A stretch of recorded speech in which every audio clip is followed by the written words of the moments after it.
ಸ್ನೇಹಿತರೆ, ಚರಿತ್ರೆ ಮತ್ತೊಂದು ವಿಡಿಯೋಗೆ ನಿಮಗೆಲ್ಲ ಪ್ರೀತಿಯ ಸ್ವಾಗತ. ಬ್ರಹ್ಮಾಂಡ ಈ ಪದದಲ್ಲೇ ಒಂದು ಕೌತುಕತೆ, ಒಂದು ನಿಗೂಢತೆ ಇದೆ.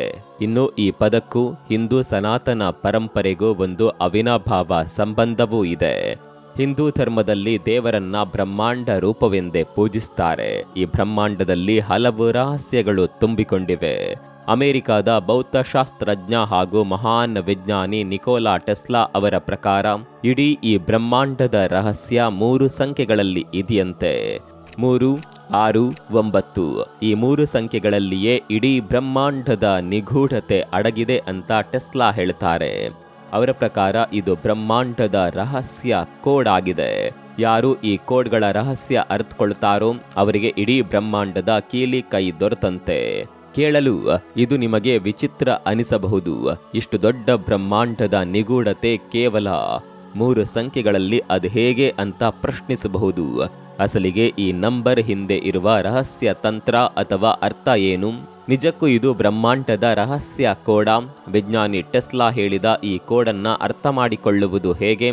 ಇವೆಲ್ಲವನ್ನ ಇವತ್ತಿನ ಈ ವಿಡಿಯೋದಲ್ಲಿ ನೋಡೋಣ.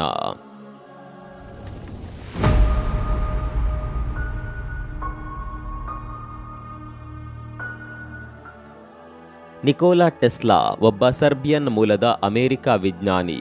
ಆಧುನಿಕ ಜಗತ್ತಿನ ವಿದ್ಯುತ್ ಕ್ಷೇತ್ರದಲ್ಲಿ ಅವರ ಕೊಡುಗೆ ದೊಡ್ಡದಿದೆ. ಇಂದು ನಾವೆಲ್ಲ ಬಳಸುವ ಆಲ್ಟರ್ನೇಟಿವ್ ಅಂದ್ರೆ ಎಸಿ ಇವರದ್ದೇ ಕೊಡುಗೆ. ಸದಾ ಚಲನಶೀಲ ವ್ಯಕ್ತಿತ್ವದ ಟೆಸ್ಲಾ ಸದಾ ಒಂದಿಲ್ಲೊಂದು ವಿಷಯ, ವಸ್ತುಗಳನ್ನ ಹುಡುಕಾಡುತ್ತಲೇ ಇರುತ್ತಿದ್ದರು. ಅವರು ತಾವಿದ್ದ ಮನೆಯ ಇಡೀ ಕಟ್ಟಡವನ್ನ ನಿತ್ಯ ಕನಿಷ್ಠ ಎಂದರು 3 ಬಾರಿ ರೌಂಡ್ ಹಾಕುತ್ತಿದ್ದರು. ವಿಚಿತ್ರ ಅಂದ್ರೆ ಟೆಸ್ಲಾ ತಾವು ಊಟ ಮಾಡಿದ್ದ ತಟ್ಟೆಯನ್ನ ಬರೋಬ್ಬರಿ 6 ಬಾರಿ ತೊಳೆಯುತ್ತಿದ್ದರು. ಮತ್ತೊಂದು ಇಂಟ್ರೆಸ್ಟಿಂಗ್ ವಿಷಯ ಅಂದ್ರೆ ಅವರೇನಾದರೂ ಹೋಟೆಲ್, ಲಾಡ್ಜ್ಗಳಲ್ಲಿ ಉಳಿದುಕೊಳ್ಳಬೇಕಾದ ಸಂದರ್ಭ ಬಂದ್ರೆ 3, 6 ಹಾಗೂ 9ರಿಂದ ಭಾಗಿಸುವ ಸಂಖ್ಯೆಯ ಕೊಠಡಿಯನ್ನೇ ಪಡೆಯುತ್ತಿದ್ದರು. ಅಷ್ಟರ ಮಟ್ಟಿಗೆ ಈ ಸಂಖ್ಯೆಗಳನ್ನ ನಿಕೋಲಾ ಟೆಸ್ಲಾ ತಮ್ಮ ಜೀವನದಲ್ಲಿ ಅಳವಡಿಸಿಕೊಂಡಿದ್ದರು. ಅವರ ಪ್ರತಿಯೊಂದು ಚಟುವಟಿಕೆಯಲ್ಲೂ ಈ ಸಂಖ್ಯೆಗಳಿಗೆ ಮೊದಲ ಆದ್ಯತೆ ನೀಡುತ್ತಿದ್ದರು. ಇದೇ ವಿಚಾರದಿಂದಾಗಿ ಕೆಲವೊಮ್ಮೆ ಅವರ ನಡವಳಿಕೆಗಳು ಹಾಸ್ಯಕ್ಕೆ ವಸ್ತುವಾಗುತ್ತಿದ್ದವು. ನಿಮ್ಗೊತ್ತಿರ್ಲಿ, ಟೆಸ್ಲಾ ತಮ್ಮ ಕೊನೆಯ ಉಸಿರು ಎಳೆಯುವಾಗಲೂ ಅವರು ಮಲಗಿದ್ದು 3327 ಎಂಬ ಸಂಖ್ಯೆಯ ಕೊಠಡಿಯಲ್ಲಿ. ಅಸಲಿಗೆ ಈ ಸಂಖ್ಯೆ 3ರಿಂದ ಭಾಗಾಕಾರವಾಗುತ್ತೆ. ಟೆಸ್ಲಾ ನಂಬಿದ್ದ 369 ಸಂಖ್ಯೆಯನ್ನ ಟೆಸ್ಲಾ ಕೋಡ್ ಎಂದೇ ಕರೆಯಲಾಗುತ್ತೆ. ಈ ಸಂಖ್ಯೆಗಳ ಮೇಲೆ ಅವರಿಗೆ ವಿಪರೀತ ಪ್ರೀತಿ ಇತ್ತು. ಸ್ನೇಹಿತರೆ, ಈ ಸಂಖ್ಯೆಗಳು ಕೇವಲ ಮಾಮೂಲಿ ನಂಬರ್ಗಳಲ್ಲ. ಇವುಗಳಿಂದ ಜಗತ್ತಿನ ರಹಸ್ಯವನ್ನ ತಿಳಿದುಕೊಳ್ಳಬಹುದು ಅನ್ನೋದು ಟೆಸ್ಲಾ ವಾದವಾಗಿತ್ತು. ಅವರ ಪ್ರಕಾರ ಈ ಸಂಖ್ಯೆಗಳು ಯೂನಿವರ್ಸಲ್ ಕೋಡ್ ಆಗಿದ್ದವು. ಕೇವಲ ತೋರಿಕೆಗಷ್ಟೇ ಅವರು ಇದನ್ನ ಹೇಳಿರಲಿಲ್ಲ, ಖುದ್ದು ರಹಸ್ಯವನ್ನ ಭೇದಿಸುವಲ್ಲಿ ಯಶಸ್ವಿಯಾಗಿದ್ದರು. ಈ ಕೆಳಗೆ ತೋರಿಸಿರುವ ಚಿತ್ರಗಳನ್ನೊಮ್ಮೆ ಸರಿಯಾಗಿ ನೋಡಿ. ಅವುಗಳಲ್ಲಿ ನಿಮಗೆ ಕಾಮನ್ ಎನಿಸುವ ಪ್ಯಾಟರ್ನ್ ಒಂದು ಕಂಡು ಬಂದಿರಬಹುದು. ಇದನ್ನ ಸುವರ್ಣ ಅನುಪಾತ ಅಂದ್ರೆ ದಿ ಗೋಲ್ಡನ್ ರೇಷಿಯೋ ಅಂತ ಹೇಳಲಾಗುತ್ತೆ. ಈ ಸುವರ್ಣ ಅನುಪಾತದ ಸ್ಟ್ರಕ್ಚರ್ ಅನ್ನ ಗ್ರೀಕ್ ವರ್ಣಮಾಲೆಯ 5 ಅಕ್ಷರಗಳೊಂದಿಗೆ ಸಂಯೋಜಿಸಲಾಗುತ್ತದೆ. ಬೇಸಿಕಲಿ ಈ ಗೋಲ್ಡನ್ ರೇಷಿಯೋ ಕೋಡ್ ಅನ್ನೋದು ಒಂದು ಬ್ಯೂಟಿ ಕೋಡ್ ಆಗಿದೆ. ವಿಶ್ವದ ಪ್ರತಿಯೊಂದು ವಸ್ತುವು ಈ ಸುವರ್ಣ ಅನುಪಾತದ ಮಾದರಿಯಲ್ಲಿಯೇ ಇವೆ. ಹೀಗಾಗಿಯೇ ಇವೆಲ್ಲ ದೃಷ್ಟಿಯಿಂದ ಮಾನವರ ಚಿತ್ತವನ್ನ ತಮ್ಮತ್ತ ಸೆಳೆಯುತ್ತವೆ. ಶಿಲ್ಪ ಕಲಾವಿದರು, ಚಿತ್ರ ಕಲಾವಿದರು ಈ ಗೋಲ್ಡನ್ ರೇಷಿಯೋ ಮಾದರಿ ಅನುಸರಿಸಿಯೇ ತಮ್ಮ ಕಲಾಕೃತಿ ರಚಿಸ್ತಾರೆ. ಇದರಿಂದ ಈ ಕಲಾಕೃತಿಗಳು ಜನರನ್ನ ತಮ್ಮತ್ತ ಆಕರ್ಷಿಸುತ್ತವೆ. ಬಹುತೇಕರಿಗೆ ಈ ಸೀಕ್ರೆಟ್ ತಿಳಿದೇ ಇಲ್ಲ. ಇನ್ನು ಜಗತ್ತಿನ ಅತಿ ಸುಂದರ ಕಲಾಕೃತಿ ಎಂದು ಕರೆಸಿಕೊಳ್ಳುವ ಮೊನಾಲಿಸಾ ತೈಲ ಚಿತ್ರವನ್ನೊಮ್ಮೆ ನೋಡಿ. ಇದರಲ್ಲೂ ಸಹ ಈ ಸುವರ್ಣ ಅನುಪಾತದ ರೇಖೆಗಳು ಅಡಕವಾಗಿದೆ. ನಿಕೋಲಾ ಟೆಸ್ಲಾ ಯಾವಾಗಲೂ ಒಂದು ಮಾತನ್ನ ಪದೇ ಪದೇ ಹೇಳುತ್ತಿದ್ದರು. ಈ ಬ್ರಹ್ಮಾಂಡವನ್ನ ಸೃಷ್ಟಿಸಿರುವ ಸೃಷ್ಟಿಕರ್ತ ನಿಜವಾಗಿಯೂ ಒಬ್ಬ ಗಣಿತಜ್ಞನೇ ಆಗಿರಬೇಕು ಅನ್ನೋದು ಅವರ ತರ್ಕವಾಗಿತ್ತು. ಕಾರಣ ವಿಶ್ವದ ಯಾವುದೇ ವಸ್ತುವಿನ ರಚನೆಗೂ ಈ ಸಂಖ್ಯೆಗಳೇ ಆಧಾರ. ಅವುಗಳ ಸೀಕ್ರೆಟ್ ಕೋಡ್ ಅದರಲ್ಲಿರುತ್ತೆ. ಅಲ್ಲದೆ ಗೋಲ್ಡನ್ ರೇಷಿಯೋ ಅಂಶವೇ ಇದರಲ್ಲಿ ತುಂಬಿರುತ್ತೆ ಅಂತ ಟೆಸ್ಲಾ ಹೇಳುತ್ತಿದ್ದರು. ಹಾಗಾದರೆ ಈ ಸುವರ್ಣ ಅನುಪಾತಕ್ಕೂ ಈ 3 ಸಂಖ್ಯೆಗಳಿಗೂ ಇರುವ ಸಂಬಂಧವೇನು ಅನ್ನೋದನ್ನ ನೋಡೋಣ. ಸ್ನೇಹಿತರೆ, ಈ ಅಂಶವನ್ನ ಅತ್ಯಂತ ಸರಳವಾಗಿ ಎಲ್ಲರೂ ತಿಳಿಯುವ ರೀತಿಯಲ್ಲಿ ಅರ್ಥೈಸಿಕೊಳ್ಳೋಣ. ಭೂಮಂಡಲದ ಮೇಲೆ ಜೀವಿಗಳ ಉತ್ಪತ್ತಿ ಕೋಶಗಳ ರಚನೆ ಮೂಲಕ ಶುರುವಾಯಿತು. ಮೊದಲಿಗೆ ಸಿಂಗಲ್ ಕೋಶವೊಂದು ಉತ್ಪತ್ತಿಯಾದ ಬಳಿಕ ಅದು ರಿಪ್ರೊಡಕ್ಷನ್ ಪ್ರಾರಂಭಿಸಿತು. ಬಳಿಕ ಸಂತಾನೋತ್ಪತ್ತಿ ನಿರಂತರವಾಗಿ ನಡೆದು ಭೂಮಿ ಮೇಲೆ 10 ಹಲವು ಜೀವಜಂತುಗಳ ರಚನೆಗೆ ಕಾರಣವಾಯಿತು. ಬಹಳ ಸಂಕೀರ್ಣವಾಗಿರುವ ಈ ಪ್ರಕ್ರಿಯೆ ನಡೆದು ಹಲವು ಪ್ರಾಣಿಗಳು, ಬಹುಕೋಶ ಜೀವಿಗಳು, ಅಮೀಬಾದಂತಹ ಏಕಕೋಶ ಜೀವಿಗಳು ಭೂಮಿಯ ಮೇಲೆ ಅವತರಿಸಿದವು. ಪ್ರತಿಯೊಂದು ಜೀವಿಯು ಸಂತಾನೋತ್ಪತ್ತಿ ಮೂಲಕವೇ ಬೆಳವಣಿಗೆ ಕಂಡವು. ಇದನ್ನ ನಾವು ಒಂದು ಡಿಜಿಟಲ್ ರೂಟ್ ಮೂಲಕ ಅರ್ಥೈಸಿಕೊಳ್ಳುವ ಪ್ರಯತ್ನ ಮಾಡೋಣ. ಇಲ್ಲಿ ಕಾಣುವ ಅಂಕಿಅಂಶಗಳ ವಿವರವೇ ಡಿಜಿಟಲ್ ರೂಟ್ ಚಾರ್ಟ್. ಇದು ಈ ರೀತಿಯಾಗಿ ಕಾಣುತ್ತದೆ. ಮೊದಲು ಬೇಸಿಕ್ ರೂಟ್ ತೆಗೆಯಲಾಗುತ್ತೆ, ಆ ಬಳಿಕ ಒಂದರಂತೆ ಒಂದು ಪುನರಾವರ್ತನೆಯಾಗುತ್ತೆ. ಇಲ್ಲಿ ಗಮನಿಸಬೇಕಾದ ಸಂಗತಿ ಅಂದರೆ ಪದೇ ಪದೇ ರಿಪೀಟ್ ಆಗುವ ಈ ಕಾಮನ್ ಸೀಕ್ವೆನ್ಸ್ ಅನುಕ್ರಮದಲ್ಲಿ 3, 6, 9 ಸಂಖ್ಯೆ ಮಿಸ್ಸಿಂಗ್ ಆಗಿದೆ. ನಿಕೋಲಾ ಟೆಸ್ಲಾ ಪ್ರಕಾರ ಕೆಳ ಆಯಾಮದಲ್ಲಿ ವಾಸಿಸುತ್ತಿರುವವರನ್ನ ಕೆಲ ಸಂಖ್ಯೆಗಳು ನಿಯಂತ್ರಿಸುತ್ತವೆಯಂತೆ. ಅಂದರೆ 1, 2, 4, 8, 7, 5 ಸಂಖ್ಯೆಗಳು ಕೆಳ ಆಯಾಮದಲ್ಲಿ ವಾಸಿಸುವವರನ್ನ ನಿಯಂತ್ರಿಸುತ್ತವೆ. ಇನ್ನು ಹೈ ಡೈಮೆನ್ಷನ್ ಅಂದರೆ ಯೂನಿವರ್ಸಲ್ ಡೈಮೆನ್ಷನ್ ನಲ್ಲಿ ಕೆಲ ನಂಬರ್ಗಳು ಇರ್ತಾವೆ. ದೇವರು ಈ ಮೇಲೆ ಹೇಳಿದ ನಂಬರ್ಗಳನ್ನ ನಿಯಂತ್ರಿಸುತ್ತವೆ.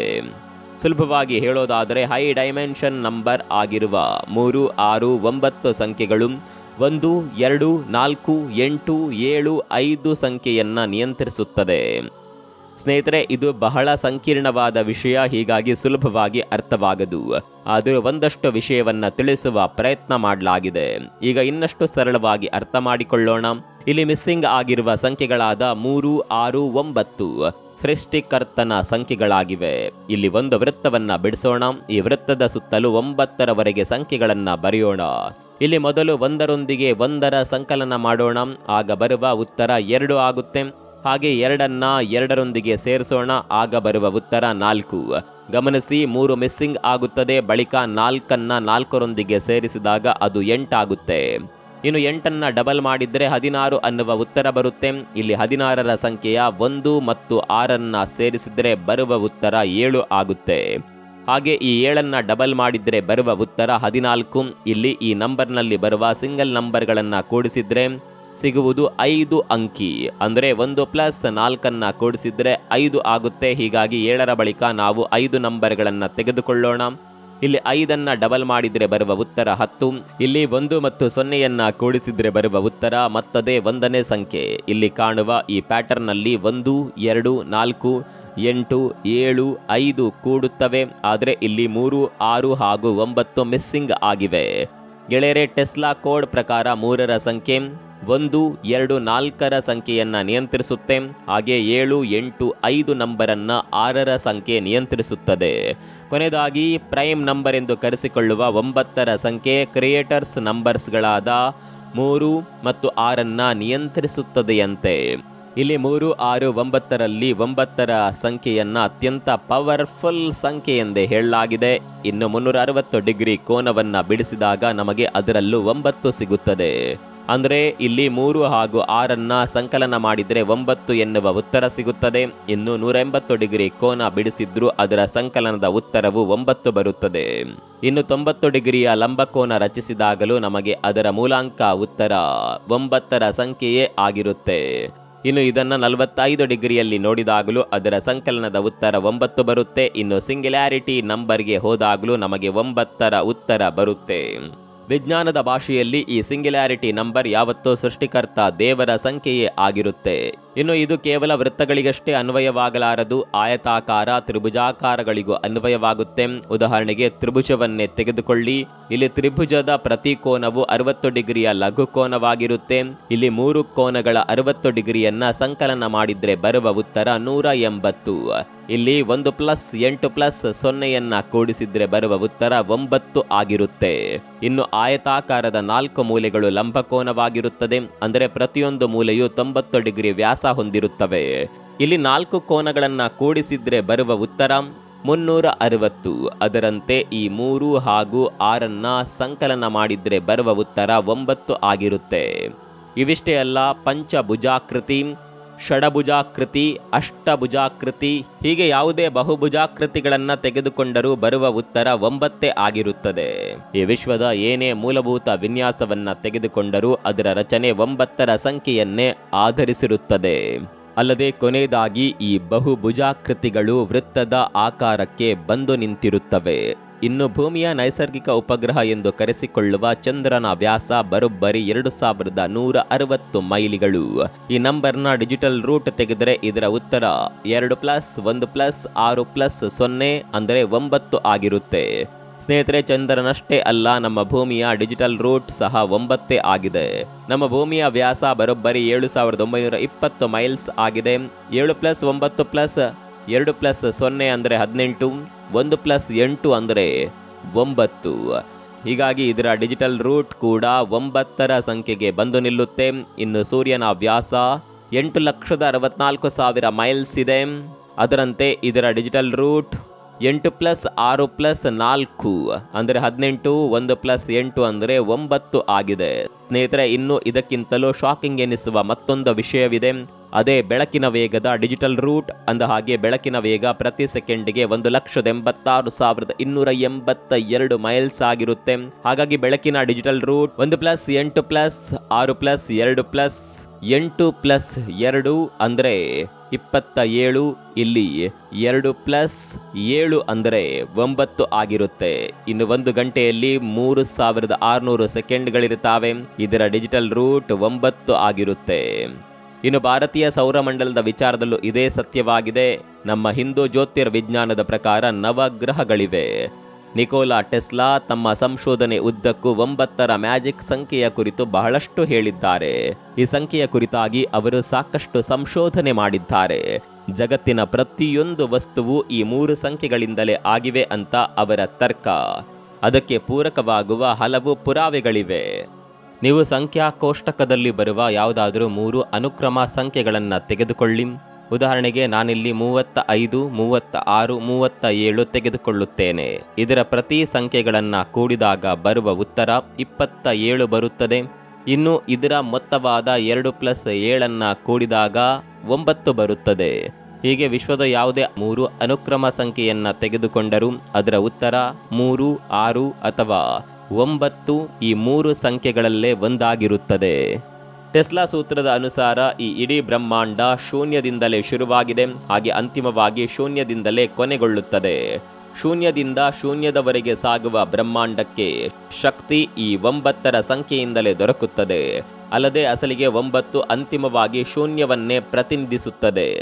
ಸ್ನೇಹಿತರೆ, ಭಾರತೀಯ ಸನಾತನ ಪರಂಪರೆಯಲ್ಲೂ 9ರ ಸಂಖ್ಯೆಗೆ ಬಹಳಷ್ಟು ಮಹತ್ವವಿದೆ. ಇದನ್ನ ಸೃಷ್ಟಿಕರ್ತ ಬ್ರಹ್ಮನ ಸಂಖ್ಯಾ ರೇಖೆ ಎಂದೇ ಪರಿಗಣಿಸಲಾಗಿದೆ. ನಿಮಗೆ ಅನುಮಾನಗಳು ಉಂಟಾದರೆ ನೀವು ಗೂಗಲ್ನಲ್ಲೋ ಅಥವಾ ವಿಕಿಪೀಡಿಯಾದಲ್ಲೋ ಸರ್ಚ್ ಮಾಡಬಹುದು, ಇಲ್ಲವೇ ಪುರಾತನ ಗ್ರಂಥಗಳಲ್ಲಿ ಹುಡುಕಬಹುದು. ಇನ್ನು ಹಿಂದೂ ಜ್ಯೋತಿರ್ವಿಜ್ಞಾನ ಹೇಳುವ ನವಗ್ರಹಗಳ ಪ್ರಸ್ತಾಪವನ್ನ ಈಗಾಗಲೇ ಮೇಲೆ ಹೇಳಿದ್ದೇನೆ. ಅಲ್ಲದೆ ನಮ್ಮಲ್ಲಿ ನವರಾತ್ರಿ ಆಚರಣೆಯಲ್ಲೂ ಇದೇ 9ರ ಛಾಯೆ ಇದೆ. ಇನ್ನು ಹಿಂದೂಗಳು ಪರಮೋಚ್ಚವಾಗಿ ಉಚ್ಚರಿಸುವ ಓಂಕಾರ ನಾದ ಸರಿಸುಮಾರು 432 ಹರ್ಟ್ಸ್ ಶಬ್ದವನ್ನ ಹೊರಹಾಕುತ್ತೆ. ಇದರ ಡಿಜಿಟಲ್ ರೂಟ್ ಕೂಡ 4+3+2 ಅಂದರೆ 9 ಆಗಿದೆ. ಇನ್ನು ಕೆಲವರು ಓಂ ಪ್ರತಿನಿಧಿಸುವ ಚಿಹ್ನೆ ಕೂಡ ಇದೇ 369ರ ಸಂಖ್ಯೆಯನ್ನ ಹೋಲುತ್ತದೆ ಅಂತ ಪ್ರತಿಪಾದಿಸ್ತಾರೆ. ಬಹುಶಃ ಪ್ರಾಚೀನ ಹಿಂದೂಗಳು ಕೂಡ ಈ 369ರ ಮಹತ್ವವನ್ನ ಅರಿತಿದ್ರು ಅಂತ ಕಾಣುತ್ತೆ. ಟೆಸ್ಲಾ ಕೋಡ್ ಬರುವ ಮುಂಚೆಯೇ ಅವರಿಗಿದು ತಿಳಿದಿರುವ ಸಾಧ್ಯತೆ ಇದೆ. ಆದರೆ ದೇಶೀಯ ಜ್ಞಾನಕ್ಕಿಂತ ವಿದೇಶ ಜ್ಞಾನ ಆವಿಷ್ಕಾರಗಳ ಮೇಲೆಯೇ ಹೆಚ್ಚು ನಂಬಿಕೆ ಇಡುವ ಭಾರತೀಯರಿಗೆ ಹಿತ್ತಲ ಗಿಡ ಯಾವತ್ತೂ ಮದ್ದಲ್ಲ ಅನ್ನೋದು ಸಾರ್ವತ್ರಿಕ ಸತ್ಯ. ಸ್ನೇಹಿತರೆ, ನಿಕೋಲಾ ಟೆಸ್ಲಾ ಸಂಪೂರ್ಣವಾಗಿ ಈ 3 ನಂಬರ್ಗಳ ರಹಸ್ಯವನ್ನ ಭೇದಿಸಿದ್ದರೂ ಅದನ್ನ ಸಾರ್ವಜನಿಕವಾಗಿ ದೊಡ್ಡ ಮಟ್ಟದಲ್ಲಿ ನಿರೂಪಿಸಲು ಆಗಲಿಲ್ಲ. ಹೀಗಾಗಿ ಇಂದಿನ ಮುಂದುವರಿದ ತಾಂತ್ರಿಕ ಯುಗದಲ್ಲಾದರೂ ಇದರ ಸಂಪೂರ್ಣ ರಹಸ್ಯ ಹೊರಬರಬೇಕಿದೆ. ಬ್ರಹ್ಮಾಂಡದ ಮ್ಯಾಜಿಕ್ ನಂಬರ್ ಎನಿಸಿಕೊಂಡಿರುವ 369ರ ಬಗ್ಗೆ ಮತ್ತಷ್ಟು ಸಂಗತಿಗಳು ಹೊರಬರಲಿ ಅಂತ ಆಶಿಸೋಣ. ಈ ಸೀಕ್ರೆಟ್ ಕೋಡ್ನ ಬಗ್ಗೆ ನಿಮ್ಗೆ ಏನನ್ಸುತ್ತೆ ಕಾಮೆಂಟ್ ಮಾಡಿ.